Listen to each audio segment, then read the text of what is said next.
सुरुवातीला एक breaking news हाती येते। तुळजाभवानी देवीला चॉकलेटचा हार घालण्यात आल्याचा धक्कादायक प्रकार समोर आलाय। या क्षणाची मोठी बातमी।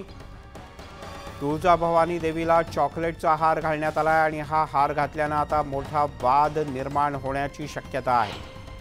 भक्तानं दिलेला हार हा पुजाऱ्यानं मंदिर संस्थांच्या परवानगीने घातला असं बोललं जातं। तुळजाभवानी देवी मंदिर संस्थानला देऊन कवायत कायदा लागू असताना याची अंमलबजावणी केली जात नसल्याचाही पुजाऱ्याचा आरोप आहे। देवाच्या गाभाऱ्यात केवळ फुलांचे हार आणि फळांनी तो सजवला जातो, कारण तो ऐतिहासिक ठेवा आहे। त्याला धार्मिक, आध्यात्मिक, ऐतिहासिक, पुरातत्व अशा सर्व प्रकारचं महत्त्व आहे। गाभारा ऐतिहासिक ठेवा असताना तो तसाच राहावा अशी भावना पुजारी मंडळींच्याकडून व्यक्त केली जाते।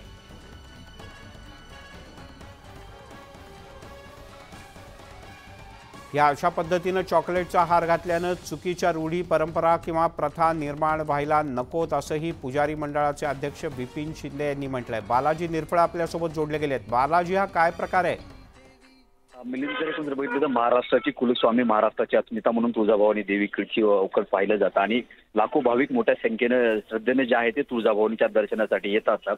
तुळजाभवानीच्या दर्शनाला आल्यानंतर भाविक जे आहे ते मोठ्या आस्थेनं देवीला गळ्यात हार असतील, सोन्याचे असतील, चांदीचे असतील, त्यावरून इथं हार हे केला असतात। या देवीला ऐतिहासिक आणि पौराणिक महत्व असल्यानं जे काही शुक्रवारच्या दिवशी जो देवीला चॉकलेटचा हार घातला होता त्याच्यावर सगळ्याच पुजारी मंडळानं आक्षेप नोंदवलेला आहे। तुळजाभवानी मंदिरात गाभारा प्रमुख असून गाभारा प्रमुखाच्या उपस्थितीत किंवा संमतीने मंदिर संस्थांकडून देवीची पूजा किंवा देवीच्या गळ्यात काही हार घालायचे असेल तर त्याची परवानगी मागितली जाते आणि अशीच परवानगी मागून जे आहे ते देवीच्या गळ्यात चॉकलेटचा हार घातला गेला आणि ह्या चॉकलेटचा हार घातल्यानं जे आहे ते पुजारी मंडळानं नाराजी व्यक्त केली। नाराजी व्यक्त करण्याचं कारणही त्यांनी असं सांगितलंय की देवीला ऐतिहासिक आणि पौराणिक महत्व असतं। देवीच्या गळ्यात इतर सोन्याचे दागिने असतात, देवीचं जे रूप असतं ते भाविक पाहण्यासाठी येत असतो। मात्र असा काहीतरी ढिल्लरपणा जो आहे तो केला जातो की त्याच्यामध्ये चॉकलेटचे हार जे आहे ते घालणं चुकीचं असून त्याचं महत्व कुठेतरी देवीचं कमी करण्याचा प्रकार आहे आणि मुख्यतः ही मंदिर संस्थांची जबाबदारी आहे की कुठल्या गोष्टीसाठी कशासाठी परवानगी दिली जाते। चॉकलेटच्या हाराची परवानगी देणं हे चुकीचं आहे। त्यामुळे याच्यावर कुठेतरी मंदिर संस्थांनी जिल्हाधिकारी आक्षेप नोंदवलाय। जिल्हाधिकारी यांच्याशी बोलणं झालेलं आहे। चुकीच्या पद्धती आणि या जे आहे ते मंदिर संस्थांना असे प्रकार बालाजी होणं हे खरंच दुर्दैवी आहे। असे प्रकार व्हायला नकोत आणि संबंधित याची काळजी घेतील अशी आपण अपेक्षा व्यक्त करूयात। तुर्तास बालाजी, धन्यवाद या सगळ्या माहितीबद्दल।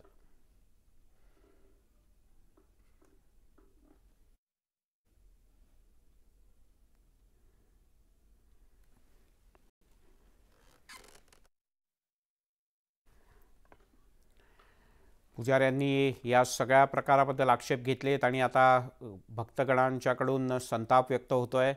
असे प्रकार होऊ देऊ नयेत अशी अपेक्षा व्यक्त केली जाते।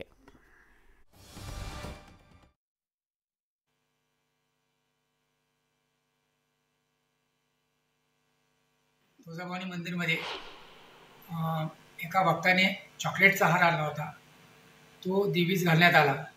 पुजाऱ्याने मंदिर संस्थांना विचारणा केली, हे हार घालू दे का? त्यांनी परमिशन दिली व नंतर ते चॉकलेटचा हार घातला।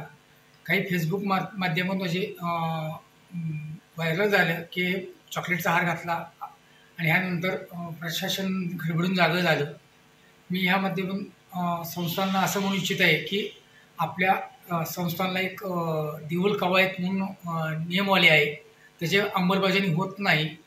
देवीच्या गाभाऱ्यामध्ये आजकालच्या काळामध्ये प्रत्येक गोष्टी, पूर्वीच्या काळात ह्या गोष्टी नव्हत्या। आता आंब्याचं, द्राक्षांचं किंवा फुलांचं हे गाभारा सजवला जातो, हे पूर्वी नव्हतं। तर मी ह्या माध्यमात असं म्हणतो की देवीच्या गाभाऱ्यात कुठलीच गोष्टी न करता ते ऐतिहासिकच ठेवा आहे, तो त्याप्रमाणे असू द्यावा।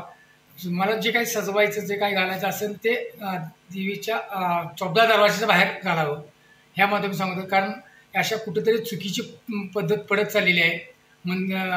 जिल्हाधिकारी साहेबांनी याच्यात तात्काळ याच्यावर काहीतरी निर्णय घ्यावा आणि देवी देऊळ कवायतीमध्ये कलम 36 अंमलबजावणी करावी।